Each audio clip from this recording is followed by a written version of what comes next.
Hello दोस्तों, googly kitchen में आप सभी का स्वागत है। तो आज मैं यहाँ पर काफ़ी टेस्टी एक ऐसे स्वीट्स की रेसिपी लेकर आई हूँ जिसे आपने कभी नहीं खाया होगा। और यह जो स्वीट्स की रेसिपी है वह आज हम लौकी से बनाएंगे। तो मुझे आज कहीं जाना था तो मैंने सोचा बाजार वाली मिठाई लेने से अच्छा है घर में ही क्यों न कुछ अच्छी सी मिठाई बनाकर पैक करके मैं ले जाऊं। तो इसलिए हमारे दिमाग में एक आइडिया आया और मैंने इस मिठाई को बना डाला। तो इस मिठाई को खाने के बाद मुझे काफी अच्छा लगा, तो सोचा कि क्यों ना आपसे इस मिठाई को शेयर किया जाए। इस मिठाई को बनाने के लिए मैंने यहाँ पर एक लौकी लिया है। यह लौकी है जिसका वेट 1 केजी होगा। तो इस लौकी को सबसे पहले मैंने अच्छी तरह से धो लिया है और धोने के बाद हमें इसे छील लेना है। तो इस मिठाई को जो हम बनाएंगे उसमें हमें ग्रेट वगैरह नहीं करना है, घिसना वगैरह नहीं है। तो इस छीलने के बाद इस लौकी को हम पीसेस में काट लेंगे। हमें इसे रफली चॉप करना है। ऐसा इसमें कुछ नहीं है कि हमें इक्वल साइज में इसे कट करना है। तो इसी तरह से आपको पहले छीलकर इसे काट कर तैयार कर लेना है।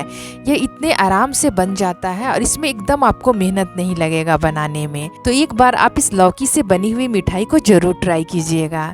तो आप यहाँ पर देख रहे हैं मैंने इसे रफली चॉप कर लिया है। उसके बाद मैंने यहाँ पर एक मिक्सर जार लिया है। हमारे जार में जितना जगह है मैंने एक बार में भर लिया है। भरने के बाद हम इसे स्मूथली ग्राइंड कर लेंगे। इसमें ऑलरेडी काफी पानी होता है तो हमें पानी वगैरह डालने की जरूरत नहीं है।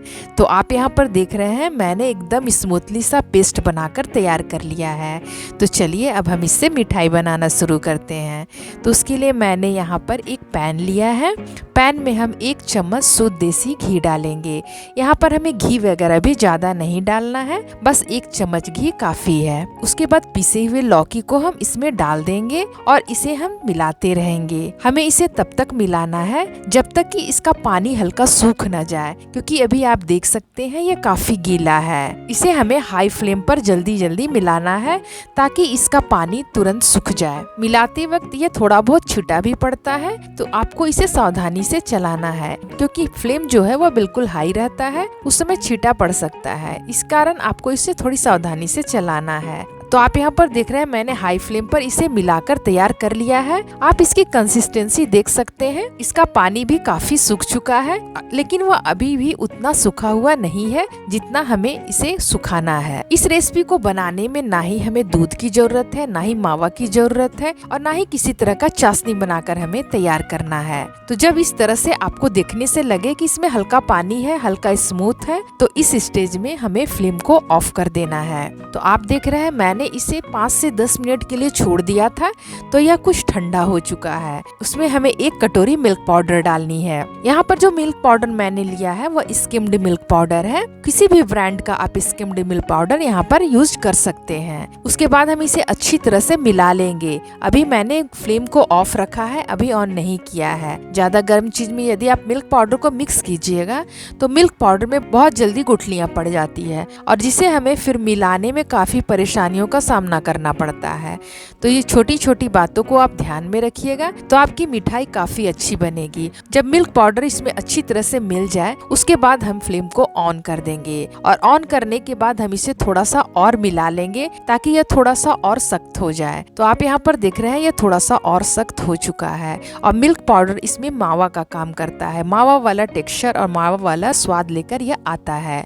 उसके बाद उसी कटोरी से मैंने यहाँ पर 1 कटोरी डेसिकेटेड कोकोनट लिया है। डेसिकेटेड कोकोनट डालने के बाद हम इसे फिर से मिलाएंगे और डेसिकेटेड कोकोनट डालने के बाद इसमें जो एक्स्ट्रा पानी होता है वह नारियल का बुरादा उसे अपने में एब्जॉर्ब कर लेता है, क्योंकि नारियल का बुरादा रहता है वो थोड़ा सूखा रहता है। तो इसमें डालने के बाद वो थोड़ा सा इसका पानी और एब्जॉर्ब कर लेगा। तो इसे हमें और तब तक मिलाना है जब तक इसमें मिठाई बनने की कंसिस्टेंसी ना आ जाए, क्योंकि हमें इसे पेड़े का शेप देना है, ना कि बर्फी जमानी है। उसके बाद हम सबसे लास्ट में यहाँ पर चीनी डालेंगे। चीनी को भी मैंने यहाँ पर 1 कटोरी लिया है। तो मैंने यहाँ पर सिर्फ एक ही बर्तन से सारी चीजों का मेजरमेंट किया है। तो जैसे कि आपने लौकी को पीसा, लौकी को आप मेजरमेंट कर सकते हैं। लौकी यदि आपकी 2 कटोरी हुई है पीसने के बाद तो उसका आधा आधा सारा चीज आपको डालना है। जैसे कि 1 कटोरी मैंने यहाँ पर डेसिकेटेड कोकोनट डाला, 1 कटोरी मिल्क पाउडर डाला और 1 कटोरी मैंने चीनी डाला। तो यदि आप चीनी नहीं खाना चाहते हैं तो इसके जगह पर आप गुड़ भी भी डालकर बना सकते हैं, लेकिन गुड़ डालने के बाद इसका कलर जो है वह थोड़ा सा अलग हो जाता है। तो मैंने यहाँ पर चीनी डालकर ही इस मिठाई को बनाकर तैयार किया है। ऐसे कोई जरूरी नहीं है कि इतना क्वांटिटी ही आपको इसमें डालनी है। आप इसमें 1.5 कटोरी भी मिल्क पाउडर डाल सकते हैं, 1.5 कटोरी आप इसमें डेसिकेटेड कोकोनट भी डाल सकते हैं। तो वैसे कोई ज़रूरी नहीं है कि इसमें सारी चीज़ों का मेजरमेंट होना ज़रूरी है। आप किसी भी तरह से इसको बनाकर तैयार कर सकते हैं। उसके बाद 1 पिंच मैंने यहाँ पर फूड कलर ऐड किया है, वह ग्रीन कलर का, क्योंकि मैं यहाँ पर लौकी की मिठाई बना रही हूँ तो थोड़ा सा इसमें ग्रीन कलर आना जरूरी है। एकदम हल्का सा 1 पिंच मैंने लिया है। यह ऑप्शनल है, आप चाहे तो इसे ऐड कर सकते हैं या फिर इसे बिना डाले भी आप इस मिठाई को बनाकर तैयार कर सकते हैं।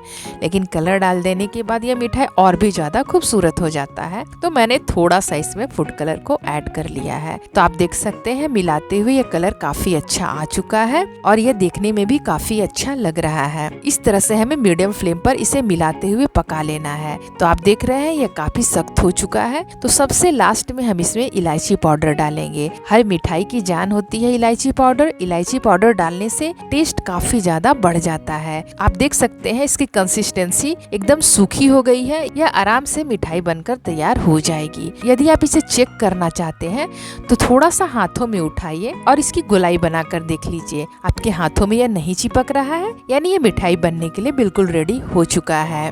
तो चलिए अब हम इसे थोड़ा सा ठंडा होने देते हैं। उसके बाद मनचाहा शेप में इसे बनाकर तैयार कर लेते हैं। आप चाहे तो इसकी बर्फी भी जमा सकते हैं, आप चाहे तो इसे चमचम का भी शेप दे सकते हैं, वो आपकी मर्जी। मैंने इसे सबसे पहले एक गोलाई शेप में दिया। आपको एक ऐसे गोलाई शेप में देना है और सारे पीसेस को बनाकर तैयार कर लेना है। इसे हमें गोलाई शेप में इसलिए देना है क्योंकि हमें बीच में थोड़ा सा उंगलियों की मदद से थोड़ा सा इसे हमें होल कर लेना है। इसलिए हमें सारे पीसेस को गोलाई में पहले बना के तैयार कर लेनी है। तो आप यहाँ पर देख रहे हैं मैंने पीसेस को बनाकर तैयार कर लिया है कि मैंने यहाँ पर थोड़ा सा डेसिकेटेड कोकोनट लिया है। इसमें हम सारे पीसेस को कोट कर लेंगे। पहले हमें कोट कर लेना है और एक्स्ट्रा जो नारियल का बुरादा है उसे हमें झाड़ लेना है। उसके बाद एक उंगली से हम बीच में प्रेस करेंगे ताकि एक अच्छा सा डिजाइन बन जाए। तो इसी तरह से हमें सारे पीसेस को पहले डेसिकेटेड कोकोनट में कोट कर लेना है। उसके बाद एक उंगली से इसे बीच में प्रेस कर देना है ताकि हमारी जो मिठाई का डिजाइन है वो काफी अच्छा लगे। तो आप देख सकते हैं इस तरह से आपको डिजाइन देकर सारे पीसेस को तैयार करके रख लेना है। उसके बाद हमें क्या करना है, जहाँ पर मैंने प्रेस किया है वहाँ पर हम इसे कुछ ड्राई फ्रूट के साथ गार्निश कर लेंगे। तो मैंने यहाँ पर 1 पीस चेरी डाला है। उसके बाद इसमें हम कुछ कटे हुए बादाम को डालेंगे, कुछ कटे हुए पिस्ता को डालेंगे। आप जिस ड्राई फ्रूट के साथ आप इसे गार्निश करना चाहते हैं उस चीज से आप इसे गार्निश करके तैयार कर सकते हैं। तो बस हमारी मिठाई बनकर तैयार हो गई। तो देख सकते हैं देखते देखते ये कितनी जल्दी और कितने आसान तरीके से मैंने इस मिठाई को बनाकर तैयार कर लिया है। तो अब मुझे इसे कहीं लेकर जाना है, तो इसे तो हम ऐसे लेकर नहीं जा सकते हैं। तो इसे हम और अच्छा दिखने के लिए मैंने यहाँ पर एक कप प्लेट लिया है जिसे मिठाई वगैरह रखी जाती है। उस तरह से मैंने कप प्लेट में सारे मिठाई को बनाकर तैयार कर लिया है। तो अब लग रही है ना कि मार्केट वाली मिठाई है, देखने से आपको भी पता नहीं चलेगा कि ये घर की बनी हुई मिठाई है। तो जब भी आप कहीं जाना चाहें और चाहते हैं कि आप अपने हाथों से मिठाई बना कर ले जाएं, तो इस तरह से आप मिठाई बनाइए, डब्बे में पैक कीजिए और उसे लेके जाइए। खाने वाले भी खुश हो जाएंगे और आप भी खुश हो जाएंगे।